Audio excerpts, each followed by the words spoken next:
Veamos ahora el componente articular del dolor de columna. En ese caso vamos a hablar del dolor facetario, que tiene que ver en las facetas articulares, que son el segmento móvil de la vértebra, y si es más hacia abajo, en las articulaciones sacroiliacas. Generalmente, en este caso, el dolor no es difuso como puede ocurrir en el dolor miofascial, sino que es más bien puntual ante un movimiento de carga de las articulaciones, que es principalmente inclinarse hacia atrás. El paciente lo va a marcar como una lanza en la zona del dolor. También en ocasiones las facetas pueden referir dolor en sitios de la piel, por ejemplo. Sin embargo, generalmente al tocar esa zona, la zona no va a doler, sino que es un dolor referido que viene desde adentro de la articulación.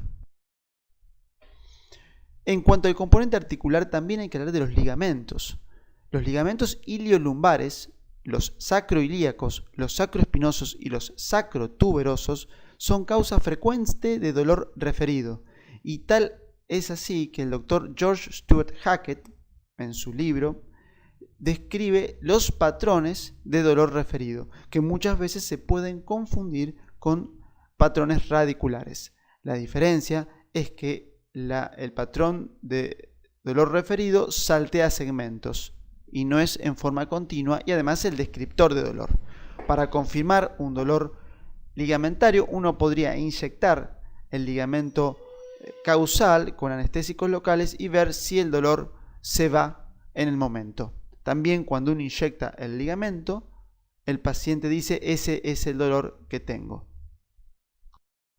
Entonces, como conclusión, tanto de los dolores nociceptivos viscerales, por ejemplo un cólico renal, como los nociceptivos somáticos pueden referirse. También los dolores pueden tener un componente neural, y para ello debemos poder evaluar la tensión neural de los nervios del miembro inferior. En la imagen se observa cómo poner en tensión neural, en tensión el nervio ciático y sus ramas. En el caso de que al hacer esta maniobra de la elevación del miembro inferior con la rodilla en extensión aparezca un dolor tipo neuropático que impida completar la maniobra y aparezca generalmente en los primeros 30 grados, uno habla de la presencia de un signo de la SEC positivo que puede indicar la compresión del nervio ciático, generalmente por una radiculopatía. Pero también, y esto es bastante frecuente, puede existir tensión neural sin existencia de radiculopatía. En este caso, lo que se puede observar o lo que la paciente va a sentir es una sensación de tensión o incluso de hormigueo en ese área que no despierte dolor. Y esto puede ocurrir por el acortamiento del nervio, que generalmente es secundario a mantener una postura de sentado muchas horas durante un trabajo cualquiera, ejemplo en una oficina. Entonces, el epineuro y otros tejidos conectivos de la zona pueden generar que el nervio se acorte, y como consecuencia de ello puede aparecer una contracción del músculo como para evitar que ese nervio cortado, al estirarlo, se pueda cortar o sufrir una neuroapraxia. Esto se llama tensión neural, y también se puede completar con la flexión craneal para levantar un poco y generar mayor tensión a nivel de la médula espinal. Para esto hay libros específicos para aprender a hacer todas estas maniobras, y la idea de esta diapositiva es enunciar que existe algo que se llama tensión neural adversa. Esta es otra prueba que puede servir para evaluar la tensión neural, que se llama prueba del desplome, que como se ve en la figura, el paciente está sentado, se genera la extensión de la rodilla y se trabaja mediante la flexión cráneo-cervical y la flexoextensión del tobillo. De esta forma uno puede evaluar la prueba de tensión neural. Aconsejo a los que escuchen esta clase buscar esta maniobra y así aprender a realizarla en forma correcta. En cuanto al componente neural, también es muy importante tener en cuenta los nervios superficiales. Esta es una lámina del Atlas de Noether donde se muestran los nervios lumbares superficiales, también llamados nervios cluneales, que tienen como característica que atraviesan, que pasan la fascia toracolumbar y luego, pegado a la cresta ilíaca, llegan hasta la región lumbar. Y también tenemos otros nervios cluneales, los superiores, los medios y los inferiores. Y también hay que saber que estos nervios pueden ser comprimidos en los sitios donde atraviesan las fascias o donde pasan a través del hueso o por sobre el hueso. Y pueden ser sitios que generan dolor local, dolor en la piel por sensibilización periférica, y se pueden tratar con una técnica que se llama inyecciones perineurales subcutáneas con dextrosa al 5% o con usando también anestésicos locales, algo similar a lo que se conoce como terapia neural. El otro componente importante a tener en cuenta es el componente visceral del dolor. ¿Qué quiero decir con esto? Problemas viscerales pueden causar una lumbalgia específica y o amplificar una lumbalgia inespecífica. Esto es especialmente visible, ejemplo, en mujeres con la dismenorrea, en el síndrome del intestino irritable, donde la aferencia visceral genera mayor dolor somático. Y también este reflejo puede ser inverso, es decir, que los problemas somáticos de músculos, fascias, pueden irritar la víscera de la misma metámera. Mucho de esto ha escrito la doctora Gian Berardino y les recomiendo leer el capítulo que se llama Concurrent Visceral Pain Syndromes in Pain Comorbidities de la IASP. La doctora Gian Berardino también tiene un libro que se llama Dolor Visceral, que se puede consultar para los que quieran ahondar más sobre este tema tan interesante. Una vez visto si el paciente tenía componente miofacial, componente articular, componente ligamentario, componente visceral, componente neural de dolor, componente discogénico, hay que tratar de detectar los factores desencadenantes, es decir, la gota que rebalsa el vaso, para decirle al paciente que evite ese gesto, por lo menos hasta que resuelva el problema. Ejemplo, estar muchas horas sentados en una silla, ejemplo, levantarse de golpe, si la persona todavía no se ha entrenado, es decir, hay que ver cuál es el gesto que desencadenó el problema y evitarlo por lo menos hasta que se resuelva el problema. Y también, y esto es sumamente importante, corregir los factores de perpetuación.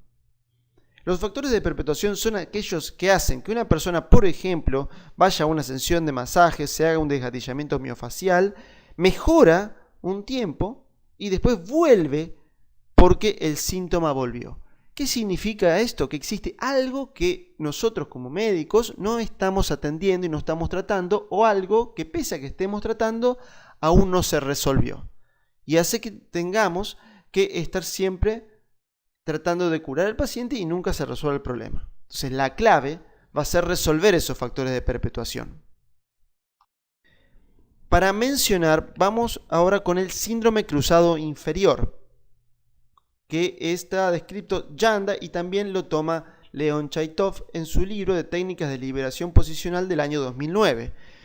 Este síndrome cruzado inferior implica la presencia de unos músculos abdominales inhibidos, especialmente el transverso, con un glúteo mayor en forma cruzada hacia atrás, inhibido también, o sea, falta de glúteo mayor, lo cual condiciona un patrón postural con el iliopsoas contraído y con los erectores de la columna contraídos. Es decir, con una anteversión de la pelvis, una hiperlordosis que sobrecarga las facetas posteriores, las facetas articulares.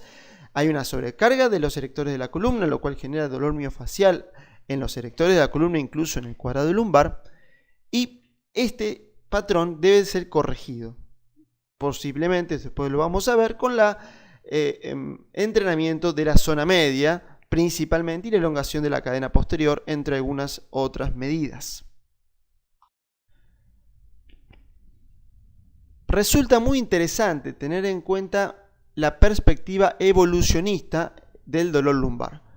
Este artículo, escrito por Eric Castillo y Daniel Lieberman, que se llama Lower Back Pain, en un journal de medicina evolutiva, muestra y como conclusión saca que la lumbalgia es el precio de la bipedestación por el cambio de la postura de la pelvis y también el desfasaje entre la biología que está adaptada a nuestra biología del Homo sapiens sapiens al movimiento, al saltar, al estar al aire libre y no estar en posturas estáticas.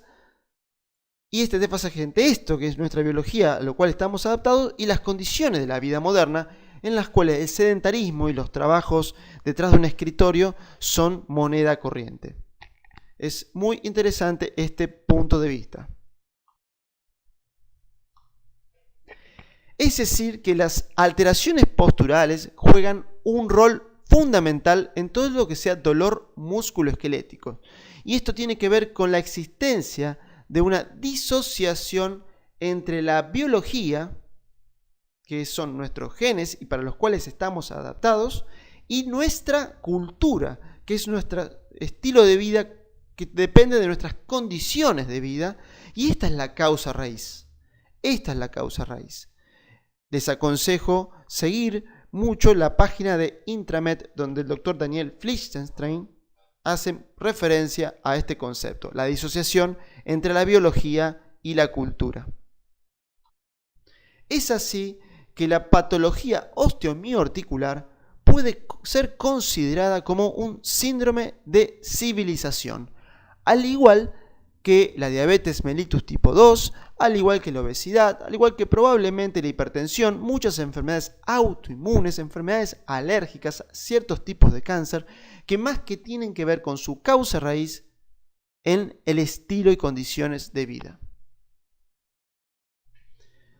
Para seguir hablando de algunos otros factores de perpetuación, no vamos a poder hablar de todos porque requiere mucho tiempo, pero sí tener en cuenta la heterometría o dismetría de miembros inferiores, es decir, que tenga un miembro inferior más corto que el otro, y esto puede ser evaluado muy bien durante la semiología y utilizarse realces para ir comparando. Ejemplo, una guía de teléfono, ejemplo, un libro para ir midiendo las diferentes alturas. Por supuesto, hay estudios que pueden ayudarnos desde el punto de vista radiológico, como un escanograma, si están bien hechos, los espinogramas, por supuesto, si están hechos por personal o por institutos radiológicos serios con personal entrenado. De esto les recomiendo leer el libro de Travell y Simmons o los capítulos de Travell y Simmons en el manual de los puntos gatillo. También pueden leer los capítulos de dolor miofacial que se encuentran en la página clínica UNR, que están bajo mi autoría. También fíjense cómo se puede ver la heterometría de miembros inferiores con las rodillas en flexión. Si quieren leer también más sobre esto, pueden estudiar los capítulos de Stanley Hoppenfeld, que es un libro que fue publicado en 1979. Bueno, ya hemos hablado del punto A, que son las banderas rojas, el punto B, qué duele y por qué, y el tercer punto, que es central también, es el C, que es a quién le duele. ¿Quién es el paciente que lleva el problema? ¿A quién le duele? Son las comorbilidades. ¿Y a quién le duele? Vamos a solamente enunciarlo, porque no podemos hablar de todo esto tampoco. Esto es otra clase aparte, pero tener en cuenta el escenario, es decir, dónde vive esta persona, a qué grupo pertenece, quiénes son sus familiares, su situación económica, la parte psicológica, es decir, si la persona por el dolor crónico está con ansiedad, depresión, insomnio, disfunción ejecutiva, enojo, qué significa la enfermedad para esta persona, si tiene atribución causal externa o atribución causal interna, es decir, todo el componente psicológico que influye. Y en tercer punto, y muy importante, es el terreno, en el cual podemos hablar de enfermedades asociadas como diabetes mellitus tipo 2, en su diabetes ya establecida o en la diabetes oculta, que otros la denominan insulinoresistencia. También los pacientes con anemia, con insuficiencia renal, los pacientes hiperlaxos, los pacientes con sensibilización central, tipo fibromiálgicos. Es decir, todo esto constituye el terreno, es decir, a quién le duele. Y esto tiene que ver con el fenotipo subóptimo o fenotipo, podríamos llamarlo también de civilización, que está condicionado por una dieta occidental que tiene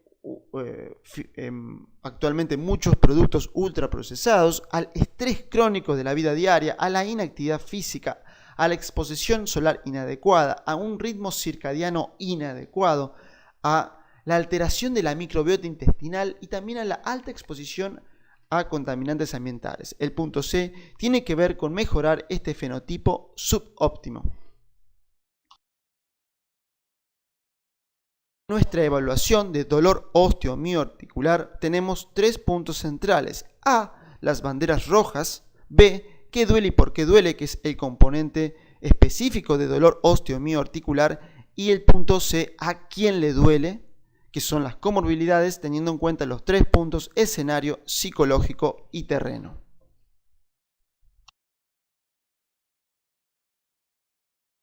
Muy bien, ahora vamos a hablar del enfoque terapéutico general. También nuestro enfoque terapéutico, para hacerlo en forma didáctica, lo vamos a dividir en 3 puntos: el ABC del enfoque terapéutico en dolor osteomioarticular. A. Bueno, en este caso el A es el tratamiento sintomático, es decir, aliviar el síntoma mientras trabajamos sobre la causa. Esto es muy importante explicarlo, es decir, vamos a aliviar el síntoma mientras, y que esto nos va a servir como puente y nos va a dar tiempo para trabajar con menos dolor sobre la causa que lo origina. Y para ello tenemos herramientas farmacológicas, herramientas no farmacológicas, por ejemplo, TENS, calor, frío, acupuntura y otras, y también el efecto placebo, que es el médico como recurso terapéutico, lo que el médico dice como recurso terapéutico. En cuanto a esto, recomiendo a los que están escuchando esta clase que lean el capítulo del libro de Clínica Médica de la cátedra de la UNR, que está escrito por mí, donde hablo justamente de estos métodos farmacológicos y no farmacológicos. Una vez hablado del punto A, que es tratar el síntoma, hay que tratar el punto B, que es qué duele y por qué duele. Es la cuestión específica de dolor osteomioarticular. Y para ello vamos a tener que buscar medidas para, por un lado, reducir la carga al sistema osteomio-neuroarticular, reduciendo o evitando los factores desencadenantes y corrigiendo los factores de perpetuación, de los cuales ya algo hemos hablado, y también aumentar la capacidad de carga mediante ejercicio físico y tratamientos kinésicos.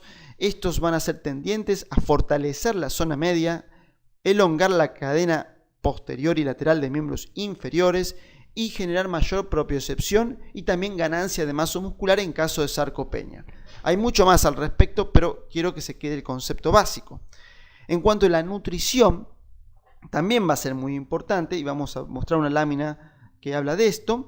Y por supuesto también acá entran las terapias regenerativas para mejorar la integridad estructural y la biotensegridad de ligamentos, fascias, tendones, etc. Entre los tratamientos locales mínimamente invasivos, esto es para enunciarlos, existen técnicas de punción seca y acupuntura. La punción seca, uno puede desgatillar un punto gatillo, por así decirlo, y se genera un reflejo de espasmo local y se utiliza una aguja de acupuntura. La neuroestimulación eléctrica percutánea es el PENS, que es muy parecido a la neuroestimulación eléctrica transcutánea, pero se conectan el equipo a unas agujas de acupuntura. Se puede desgatillar con anestésicos locales, ya sea lidocaína o procaína. Se pueden hacer técnicas como terapia neural. Se puede utilizar una técnica que se llama terapia de inyecciones perineurales, que puede ser en forma subcutánea y profunda. Esto sirve generalmente para los nervios superficiales o para los nervios profundos si se hace bajo ecografía, y generalmente se inyecta dextrosa al 5%. Y también podemos usar terapias regenerativas. No es la intención de esta clase describir estas técnicas, sino solamente enunciarlas, y pueden seguir estudiando o conocer más sobre esto en mi canal de YouTube.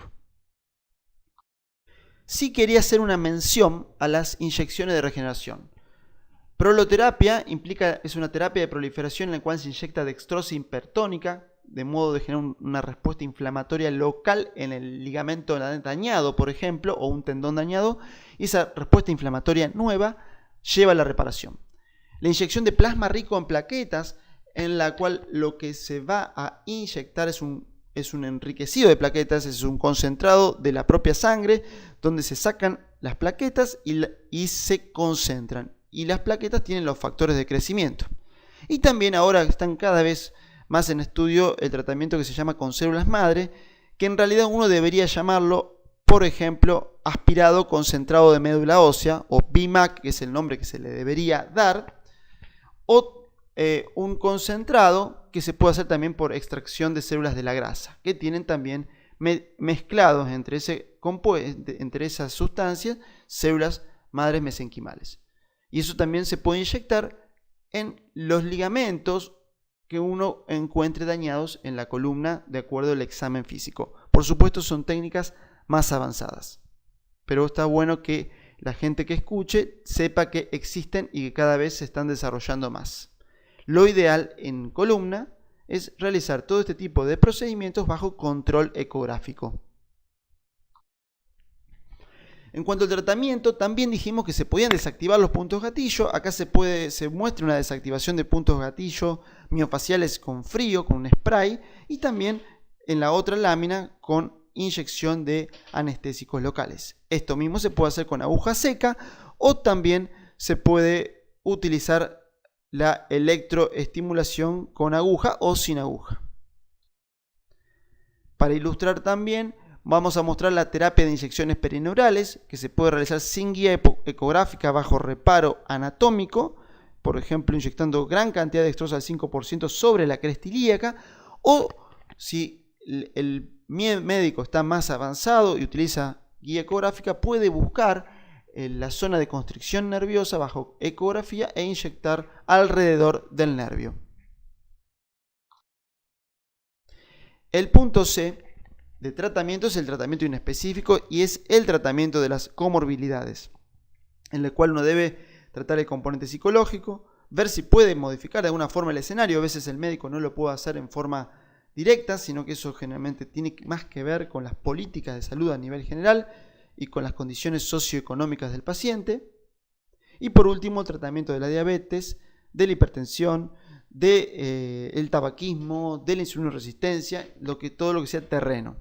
Y en este punto voy a dar una opinión, y no es tanto una opinión, sino que considero terriblemente importante el tema nutricional, ya que un buen plan de alimentación genera reducción de carga porque la persona baja de peso si tiene sobrepeso, aumento de la capacidad de carga porque la persona está bien alimentada y tiene los nutrientes necesarios, tiene mayor capacidad de regeneración y menor cantidad de inflamación del síndrome metabólico, que es una inflamación de bajo grado. Es decir, que la alimentación es un pilar fundamental en todo lo que sea dolor musculoesquelético. Para terminar, el enfoque terapéutico dolor osteomiarticular tenemos A, sintomático, B, específico de dolor osteomiarticular, C, inespecífico o tratamiento de las comorbilidades, que serían el tratamiento de la parte psicológica, el terreno y si se puede colaborar con el escenario.